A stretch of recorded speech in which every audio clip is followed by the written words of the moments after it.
There are 5 things every runner should know before they start running. Wait around, I'll tell you what they are.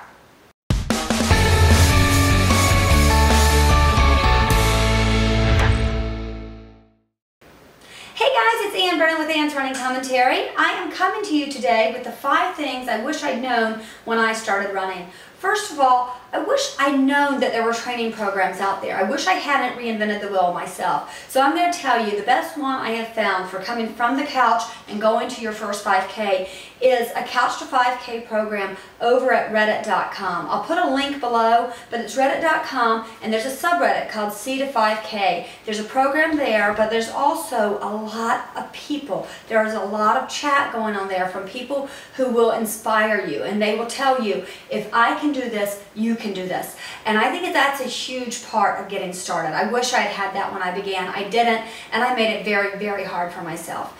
Number 2, shoes. Shoes are so important, and I have to tell you, it is the one thing you cannot skimp on. Do not use old shoes. Do not use shoes that you buy at Kmart or Walmart or those types of stores. Go to a specialty store. Even Sports Authority is not a specialty store. Go to a specialty store, a store where they will fit you, they will look at your feet, they will look at the way you run, they'll even look at your size. And the truth is, if you're heavier, you're going to need a different type of shoe than if you are one of those felt little Kenyan type guys like my husband. He's, you know, all teeny tiny guy.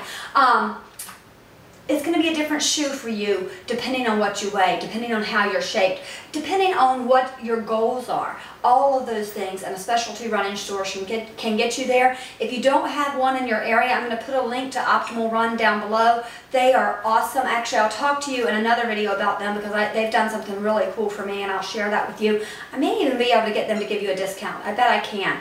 In the meantime, let's move on to number 3. Number 3, nutrition. Nutrition should be easy, right? You just eat, and that's it. And on a 5K, you don't need to carry any nutrition along. The problem is, what happens to your belly? Yep, we're going to talk poop. Sorry, but it's important. If you go out there and you have eaten, gosh, I don't know, brand cereal, maybe you're not going to have that great of a run because you're going to be trying not to go poop on yourself the whole time. So figure out what works for you. Maybe you need to eat the brand cereal so you can go visit the bathroom before you go for your run.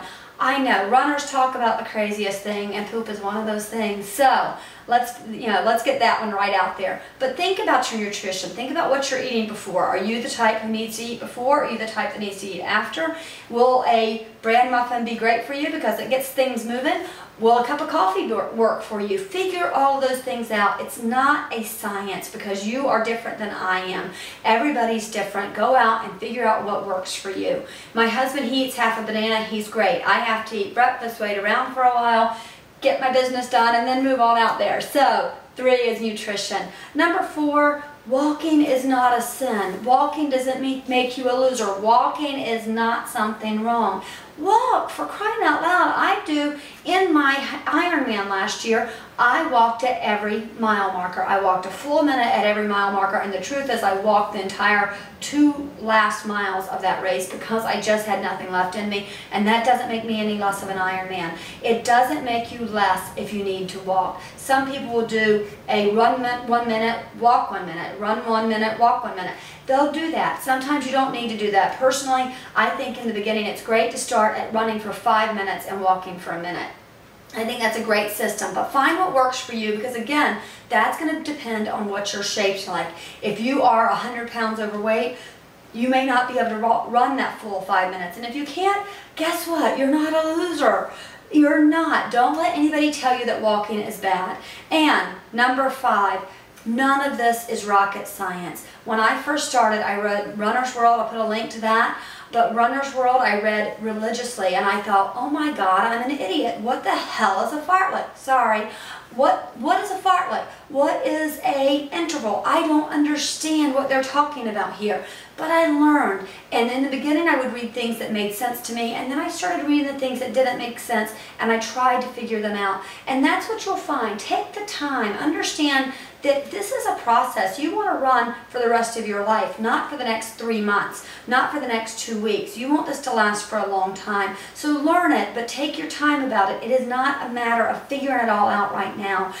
and take in advice, but don't necessarily take all the advice you're given. That's my 6th bonus one. All right, guys, I hope this was helpful to you. I want to tell you where this idea came from. In the past day, I've received 2 emails from friends who have lost weight and want to begin a running program, and the way they are doing that is by calling me with their questions, and I'm helping them through. They're now going to start a Couch to 5K program, but when they talked to me about this, it occurred to me that maybe a video would be helpful. So the reason I tell you that is because I love your questions. If you have a question, ask me. I'll send you a personal response, but I will also most likely create a video from it, and that is very, very helpful to me. If you have any questions, leave those down below. Please, please always try to leave a comment. That is so hugely helpful for vloggers and bloggers and everybody out there who's trying to make it in this crazy world. Please don't forget to subscribe. You know I love my subscribers the most. I love my viewers too, but my subscribers, they hold a special place right here. All right, guys, please take care. Talk to you later. Bye-bye.